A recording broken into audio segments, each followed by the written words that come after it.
Welcome to the History of North America. I'm Mark Vinette. This episode, we take a break from our regular historical narrative to highlight a few movies, series, programs, documentaries, and books that showcase North American history and refer to topics covered so far in this series. Episode 29 introduced us to the warrior Pope Julius II, who played a role in the treaty that divided the world, including North America. The Agony and the Ecstasy is a 1965 American film directed by Carol Reed and starring Rex Harrison as Pope Julius and Charlton Heston as the Italian artist Michelangelo. The film was partly based on Irving Stone's 1961 biographical novel. This film deals with the conflicts of Michelangelo and Pope Julius during the painting of the Sistine Chapel ceiling and is highly recommended for all history and art lovers. In episodes 32 and 33, I introduced the founder of the Tudors dynasty, King Henry VII, father of the infamous monarch Henry VIII, and grandfather to Gloriana, the Virgin Queen Elizabeth. The Tudors is a must-see historical fiction television series set in 16th century England. Time is compressed in the series, and many events differ from what actually happened in history. But for pure entertainment and spectacle, this drama delivers on multiple levels. For other Tudor representations on screen, check out the excellent 1960s movie Anne of the Thousand Days, starring Canadian actress Geneviève Bujold and film icon Richard Burton as King Henry VIII. Also, Cate Blanchett successfully took on the role of Queen Elizabeth in two sumptuous major motion pictures, 1998's Elizabeth and 2007's Elizabeth the Golden Age. Episode 27 discussed the fall of Constantinople in 1453 to the attacking Ottoman army. Ottoman, Rise of Empires is a 6-part docudrama series that has historians directly commenting on events as they unfold. The imagery and special effects are impressive, but caution, the battle scenes are very graphic. The series uses correct timeline and description of the attack from both the Byzantine and Ottoman perspectives, but at times the show does depict events that cannot be historically confirmed. By the way, when surfing the net during my post-viewing research, fact-checking, and analysis, I stumbled onto the classic pop tune Istanbul, Not Constantinople by the Four Lads. This old-school recording brought a smile to my face. Music lovers should give it a listen. We all know that entertainment programs often get the history wrong. Don't let that bother or discourage you. Stay positive, and instead, see this as an opportunity to apply my two sources rule described in episode 25 to check the historical veracity of any kind of entertainment program that connects with the past. As mentioned, it's well worth the effort and can be intellectually stimulating, satisfying, and may lead to critical thinking and analysis while being an interesting, eye-opening, and productive exercise. Remember, fact-checking can be fun and something any parent, grandparent, or guardian can do with kids. Never shy away, ignore, or shun an opportunity to learn history and sharpen your mind. The Dig is a 2021 British drama film based on the 2007 novel of the same name by John Preston, which reimagines the true events of the 1939 excavation of the large burial mounds at Sutton Hoo. It stars Carey Mulligan, Ralph Fiennes, and Lily James. As World War II approaches, a large team of excavators and archaeologists uncover proof that the mounds are Anglo-Saxon in origin rather than the more common Viking era that we visited in episodes 17 and 18 of this series. This movie features beautifully matched performances made with subtlety and sensitivity, set against gorgeously filmed English countryside. The Dig follows a slow and understated pace as it yields period drama treasures and lush cinematography. I mentioned The Crusades in episode 18. Kingdom of Heaven is a 2005 epic historical drama film from Ridley Scott, the director of Gladiator, and stars Orlando Bloom, Jeremy Irons, Liam Neeson, and Eva Green.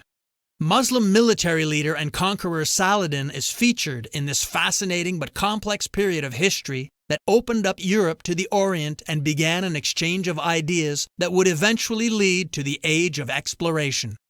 This big-budget flick, however, betrays its true intentions when tainting its historical components by embracing political correctness and endowing 21st century morals on 12th century characters. Saladin and the Great Crusades is a 1963 Egyptian war drama film which depicts the events of the Third Crusade as King Richard of England, Emperor Barbarossa of Germany, and King Philip Augustus of France joined together to reclaim Jerusalem and return it to Christian hands from Muslim Sultan Saladin. This movie offers an unusual take on this contentious period in history. Into the Rising Sun is an interesting documentary about the Portuguese Age of Exploration and bookends our deep dive into the Treaty of Tordesillas in episodes 27, 28, and 29, as well as our episodes featuring Portuguese North Americans and Portuguese fado music. East of Mexico and south of Florida, the islands of the Caribbean were introduced in episode 26. The 2008 television action series Crusoe and the 1954 Mexican adventure film The Adventures of Robinson Crusoe are both based on the 1719 book by Daniel Defoe, which is claimed to be second only to the Bible in its number of translations. Generally seen as a contender for the first English novel, this story of fiction is presented as an autobiography of the title character, a castaway who spends 28 years on a remote tropical desert island near the coast of Trinidad before ultimately being rescued. Trinidad is the larger and more populous of the two major islands of the Republic of Trinidad and Tobago. It is the southernmost island in the West Indies and was visited by Christopher Columbus on his third voyage in 1498. Only a few Europeans actually reached the Orient by land and brought back to Europe tales of Asia's wonders. One such man was Venetian-born Marco Polo, who traveled with his merchant father and uncle to Cathay, or China, during the second half of the 13th century. In Peking, known today as Beijing, he spent many years experiencing Oriental life as a guest of, and later, a diplomat for the Emperor Kublai Khan, grandson of the celebrated Mongol conqueror Genghis Khan. Upon his return, Polo took part in a city-state war between his native city and Genoa, in the course of which he was taken prisoner. During his confinement, he dictated in French to a fellow prisoner the story of his travels, which was published and became perhaps the most celebrated and influential travel book in history.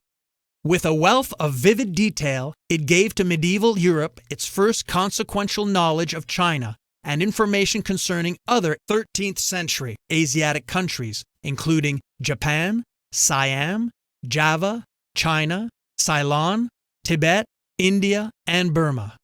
For centuries, it was the only existing source in Europe for information on the geography and life of the Far East. The book became the basis for some of the first accurate maps of Asia made in Europe and helped arouse in navigator Christopher Columbus an interest in the Orient, which culminated in his voyages to America, while attempting to reach the Far East of Polo's description by sailing due west from Europe.